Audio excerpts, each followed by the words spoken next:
Skies, Anthony Powell, who's joining us. He's going to tell us the vision, why he decided to go into agriculture, what it's been so far, and what the future holds for a business like Blue Skies that is doing so well, not just in Ghana or Africa, but across the world, with a huge human resource as well, over 5,000 workers in Ghana alone. So we'll talk about all that. But Anthony, welcome. Thank you so much for joining us. Well, thank you, Vivian, for talking to me. Right. We're always happy to tell the story of Blue Skies, because I think it is a story which can probably be understood by a lot of young people here in Ghana who themselves actually just wonder what to do next. Yeah. The opportunity, I think, for entrepreneurs, the opportunity for entrepreneurs in the agricultural sector have really never been greater. Yeah. Equally, of course, the challenges are forever evident. And I think that's what makes entrepreneurial activities so much fun. You know, an entrepreneur isn't somebody actually who starts a business. An entrepreneur is somebody who has the focus, who then, when they come up against a problem and they get knocked down, she or he gets up again, get up and move, and moves on again. But in the same direction. And I think that's really what sets entrepreneurs apart from anybody else, because they can normally take the knocks and then get up again. Which I see you've done, you've been down a lot of times, but the most important thing to your story is you always got up and moved with your focus. Yeah, you have to get up and move forward with the focus. So one thing which I think in Ghana we have, which is exceptional, which really, it lights my fire. Are the people themselves. If you walk down the high street of my hometown in England, and you would, if you looked at somebody in the eye, like I'm looking you in the eye now, you probably would see a scowl, or you would see a downtrodden, beaten up face. But you don't. Here in Ghana, there's always a smile. There's a smile. There's a smile. There's an energy. There's an enthusiasm. There's a let's get up and crack on approach to life. And you know, all we've done, all one's done, is to harness that, and then say, "Do you want to come? You know, come along. You're crazy to come, but if you want to come along." So what pushed you to come to Ghana and build this? What tell us the story behind this vision? When did you get to Ghana for the first time? Well, let me just answer the first part of your question, which is, you know, entrepreneurial activity isn't actually necessarily innate. It's very often something that's triggered by an event. In my case, I was fired. Fired? Well, where were you working? In England? Yeah, I was working in England. Okay. And, you know, they got fed up with me banging on about how they really ought to go to Africa and set up a business there. So they booted me out. Okay. And so I... Do you mind sharing us where my mouth is, and I went over. Do you mind sharing with us the company that? Yeah, I can, because they're unfortunately now dead.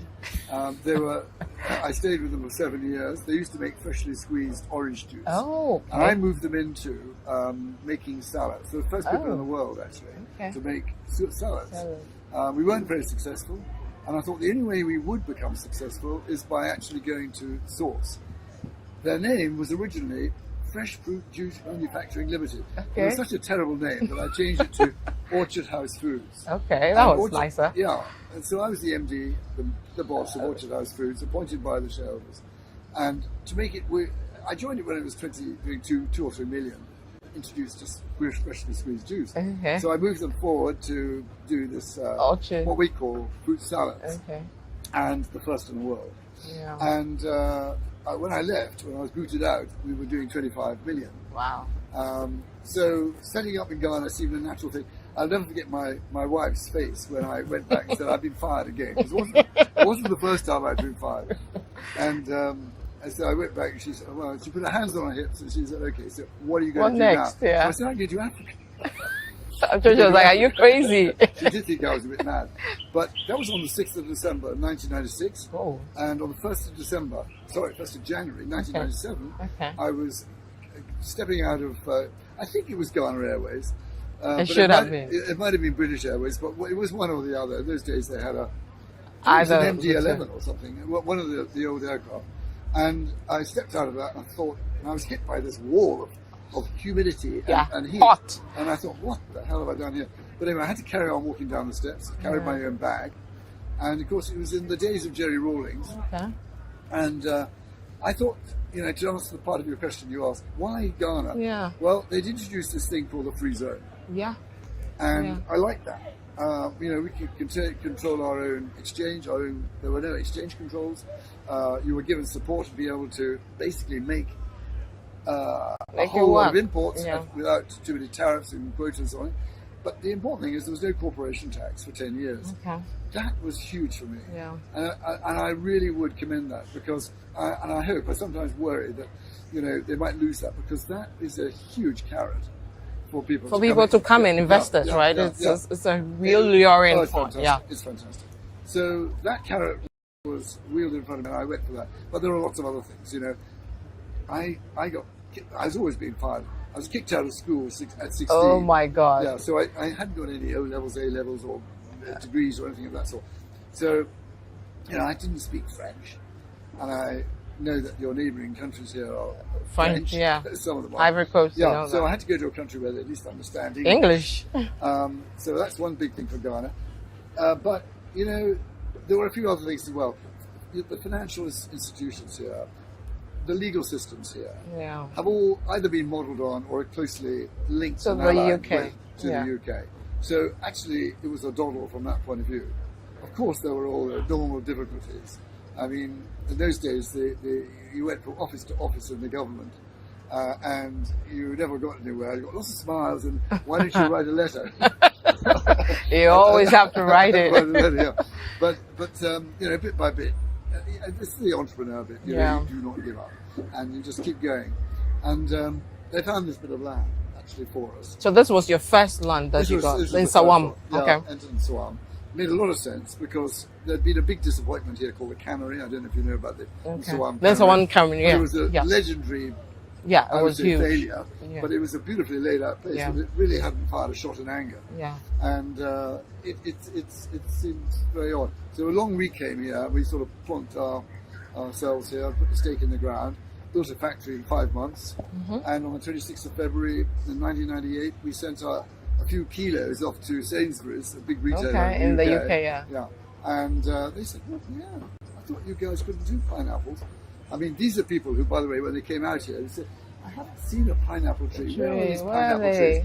So they don't grow on trees, they grow in the ground. So they didn't know much about pineapples. But don't tell Sainsbury's that. But they probably learned a bit since then. But anyway, we got going. We had 35 people then. Okay. And here we are, wine for the top. We got 5,000 here today. So how easy was it getting that workforce of 35 in terms of the recruitments? I just said to a very good friend of mine called Louis, he at last died of meningitis a few years after we started. He was a wonderful man. He was a great fixer of things. He knew everybody. He lived in Sawam and he knew everybody everywhere. I said to him one day, well, I think this factory's coming on quite well. It's probably about time that we got a few people in. Do you think you could find 35 people? The following morning, no word of a lie, there were 500 people outside here. And you had to take only 35. And we only wanted 35. I think we went to probably 45 or 50 and then whittled it down. Sorry. Only 35. And we only wanted 35. I think we went to probably 45 or 50 and then whittled it down. Sorry. Easy. But I'm not going to bore you with those now. Suffice to say that we were off, and when you think that there was no electricity here, we had to use a First World War generator that one of the wonderful guys that we brought in found with a spot down the road. My friends here will remember where it was and when it was. And every day, they got this generator in and tried to get the thing going. It's a wonderful guy called Bob O'Jonu. Yeah, I can remember. And he, every day, we came in, I haven't got it going yet. Fiddled around, covered it in oil, and it boop, boop, boop, boop, boop. And then, the next day, it wasn't kicking. And then one day, about 2 or 3 weeks later, boom.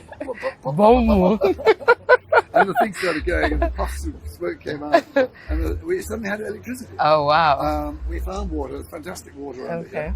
So we had people, we had water, We had electricity. What else do you want in life? We had the airport down the road. Yeah. It only took 35 minutes to get to it. Now, I bet you didn't take 35 minutes to get to us today. The bad road and the serious traffic, Yeah. it's almost an hour. And all the way to Accra, you know, you just see green fields Yeah. and cassava Yeah. and nothing Yeah. else. Yeah. And just the odd little village here and Yeah. there. Yeah. And now, of course, just lots of concrete, which in some ways is the one big challenge, I think, Yeah. that we have here in Ghana. Okay. And if I had any message to impart with this very nice opportunity you've given me, it is that really there's a price to Pay for taking everything. for all that concrete. The price has been paid, if you like, by the agricultural sector. You know, the huge, thousands of kilometres, I'd say, of land. I've been up in a helicopter above here. If you have never done it, do it. Okay. Where there used to be forests, or at least green grass and All the cassava, greens, whatever, yeah. it's now a sand. It's a desert. Just brown Yes. and Of course, concrete. with climate change bringing the desert down from the Sahel, Yeah. the Sahara, Yeah. and with us creating our own desert, going north of the Accra, Yeah. translating it into concrete, Yeah. taking away the trees, taking away the topsoil, digging out this illegally. It's like the drug Yeah. industry. You know, Yeah. if you get a stand in the way of these guys, Yeah. you get shot. Yeah. Do you get worried about the agric industry, considering some of these? So, not just sand winning, there's also the issue of galamsey and all that. How does that hit you, especially you being here for years and seeing the potential we can have in the industry if we do things right and cut out all these sand winning and all I these think issues? you use the word galamsey, Yeah. okay, and use the word sand winning. Both those two words have a sort of euphemistic magnificence about them. They sound as if they're almost innocent, Yeah. positive. I call sand winning sand stealing. It's not sand winning. There's You're winning picture about it. anything. It's stealing. Yeah. All the sand that you see has been stolen. There's no, not in the odd crooked chief who said, you know, you can take Take it. But I can tell you, we've built, I think Alistair was telling me, where's Alistair? He's over there now. But I think he told me the other day that we've built 45 schools. 45 schools. I don't know how many clinics, I don't know how many. We have done a huge amount. Impact. Impact. Every time I stand up in front of the huge gathering of chiefs and people, I say, please, one thing, can you stop the sand stealing? Stealing. Sometimes they shuffle about in their feet and what have you. Other times they look at you straight for the course. But actually, most of the time, it is the most criminal thing that's going on in this country. Yeah. Because it is destroying the very agricultural asset that we all have here. So we've got to do something about it. So you asked me what I think about galamsey. What about stand winning? It's all theft. Unless it happens under the auspices of the government, under the controls. My appeal to the government actually is, please, ladies and gentlemen, please, can we have some sort of land reform? Can we have some intervention? Can we punish the people who are stealing? I mean, if I went away to your house and stole your television tonight, I'd probably end up in Unsawan prison. Yeah. Quite right too. Yeah. But hundreds of thousands, millions of CDs worth is every day being stolen from them. But the worst thing of all is the future of our children, our grandchildren, our great-grand. And I'm speaking as a Ghanaian, because I've actually got a Ghanaian. You're Ghanaian now, I'm told. citizenship. Yes. I am. How long have you been Ghanaian? How long have I been? 10 years? Something like that. But anyway, the point I'm trying to make is that it's our grandchildren and great-grandchildren who are going to curse us. Yeah. They're going to curse us for the lack of planning of all our higgledy-piggledy buildings. As when we don't put gardens next door to our houses, we just and all this concrete. But the thing they're going to be really cross about is the way in which our legacy was to destroy agriculture. So please, my plea actually to civil society and especially to our legislators, our government, is please stop the sand stealing. Put them in prison. If they steal sand and you haven't approved it, put them in prison. That's where they should be. Rather than, I shall probably get shot as we go out of the site tonight. But anyway, the point is, it's got to stop. We employ these 5,000 people here. We depend upon the raw material, but we're having to move north all the time. At the same time, the Sahara is marching south. And we're going to get squashed in the middle. So let's at least stop the self-made disaster that's creeping from the south, from Accra. Let's look at building the business after the numbers started going up between the 35. We will not come to the 5,000 yet, but in between that period, what was the journey like for you in dealing with everything as the expansion started widening? Let me shock you and say fun.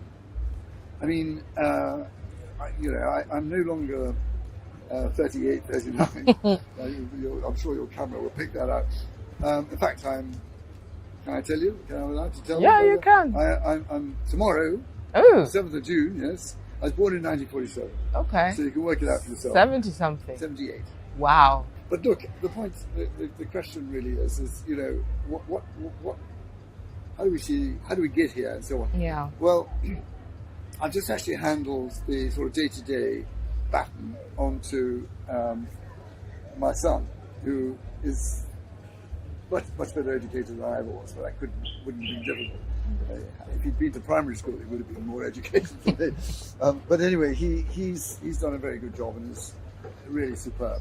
His name is Hugh, and he travels a great deal, and really he's got the thing in his hand now. So I'm sitting very much as the old man, and I find life much more difficult now than I did during those years you've asked me about. I loved it. I loved every minute of it. And I don't understand people why it is that more people who've picked up a trade, that's all I did, I picked up a trade, how to make things happen in terms of fruit. Yeah. But I could be a cobbler, somebody who understands how to put together leather and make fantastic shoe industry in Ghana. Or I could be a person, who works with rubber or the pharmaceuticals. Why more people don't come here and actually offer their services? It's nothing to do with telling. You've got to do listening. Listen to the Ghanaians, listen to what's needed, and then really enjoy working with them. That's what we do. We have a joint effort enterprise, is what our business model is called. We work together. Oh my God, it's huge fun. Huge fun. I haven't got pockets full of gold. I walk here from my home. It's about 2 kilometers away. Right. I don't have a car. I don't believe in, So you've always walked, not driven? Yeah. And maybe it's part of the reason why I'm still alive. Yeah. But it is a fact that, I'm sometimes going to Accra.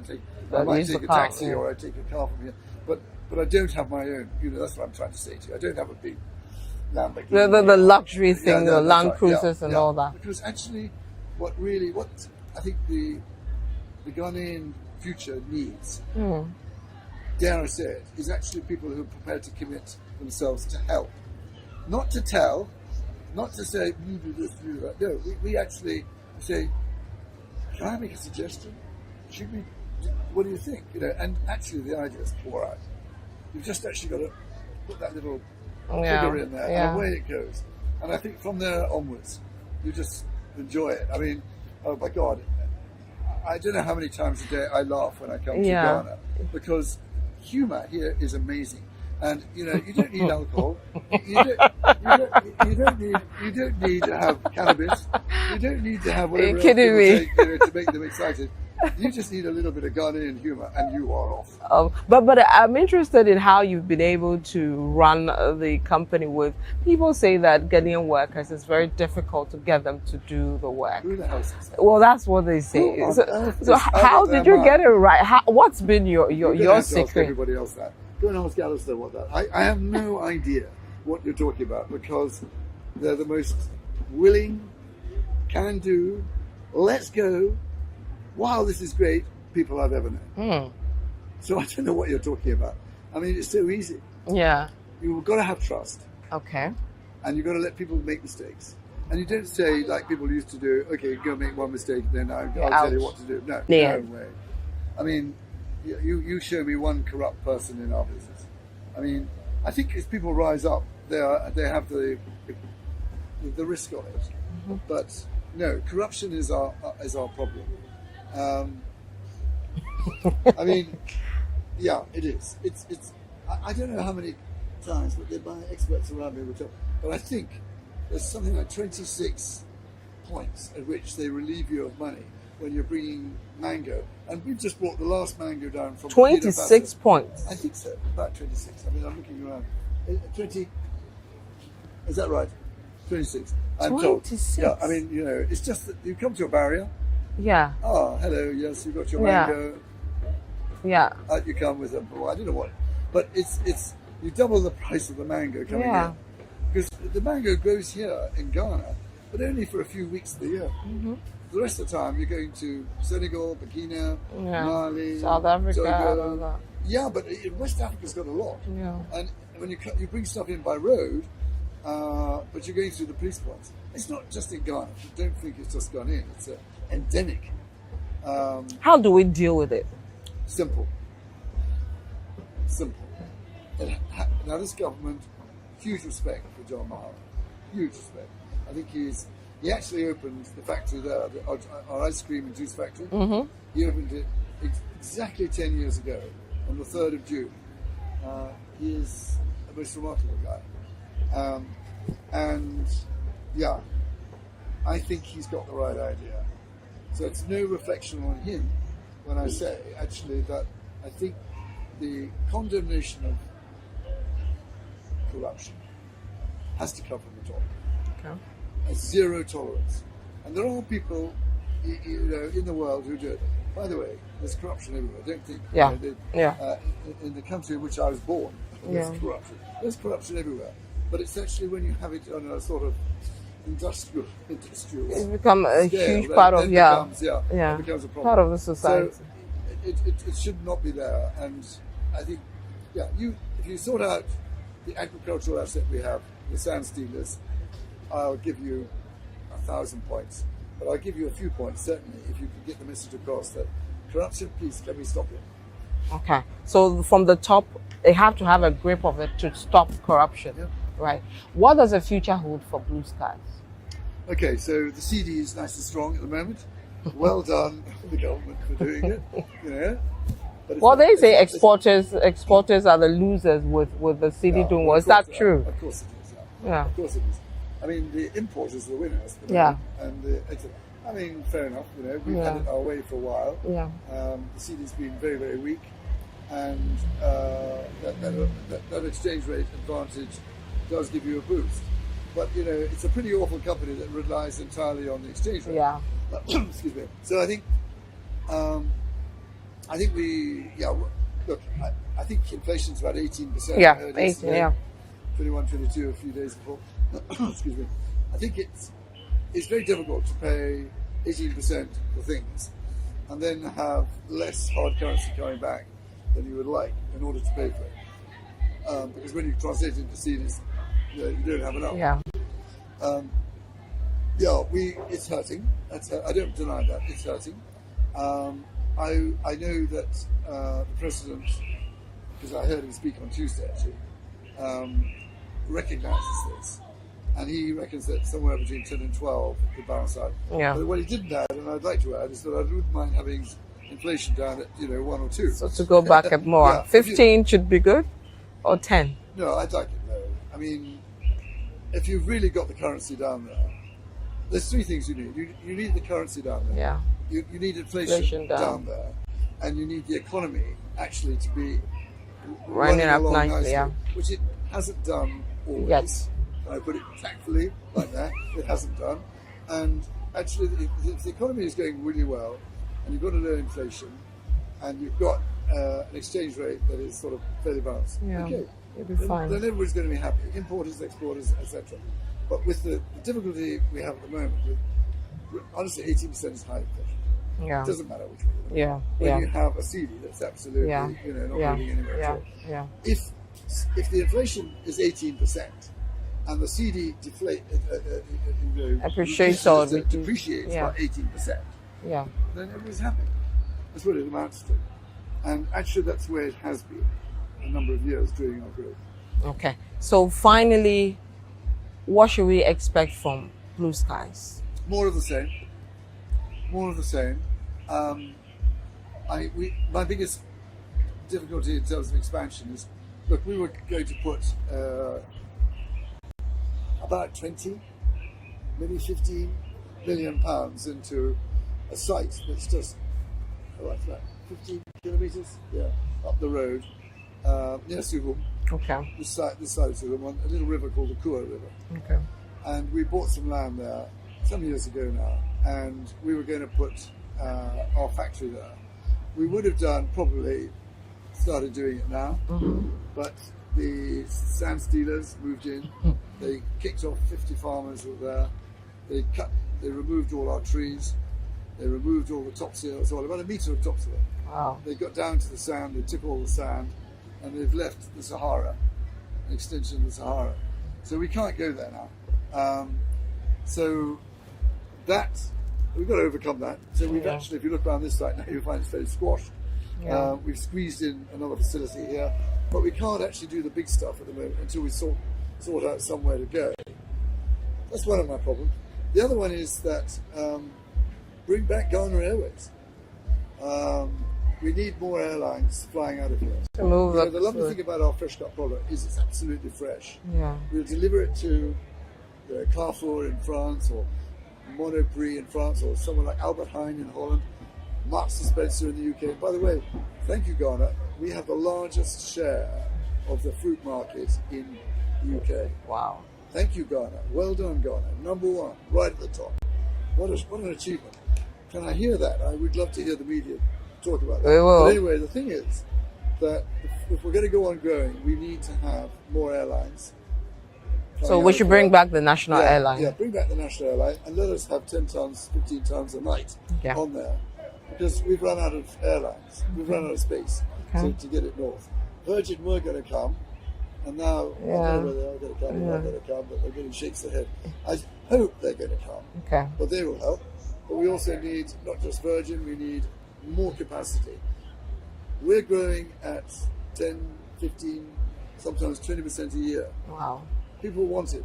You know, they've stopped eating, I know we haven't here, but we've stopped eating rabbits and cows and chickens and things. We all eat them like mad here. Yeah. But actually in the UK and throughout Europe, either they think that it's bad for the environment or bad for their health, or actually they just don't like killing things, all that blood. And I tell them that fruit doesn't bleed, and they say, oh right, okay, well we'll bring it in. Bring them in. But we'll have more of that lovely fruit from Ghana. Right. Thank you so much, Anthony Powell, founder of Blue Skies. Very, very interesting, inspiring story. But there are huge challenges in the industry that we have to look at. Sand winning, he says no, sand theft, which I believe should be the new name. And we know government is listening to this and hope that there is change, or there is some amount of policy that will stop all the issues around agriculture that is destroying the scaling up and production of our future, which is agriculture. Remember, it's an exciting month. This month, our topics are evolving around 4 key topics. We have the personal finance, we have SMEs, we have the technology, and then agriculture. So also remember, for this month, we have something new and exciting. We have the Agri Fair from June 20 to June 22nd. At the A4 Sutherland Park. Come there if you're in the industry. You can be an exhibitor, you can take part in meeting people, networking, among others.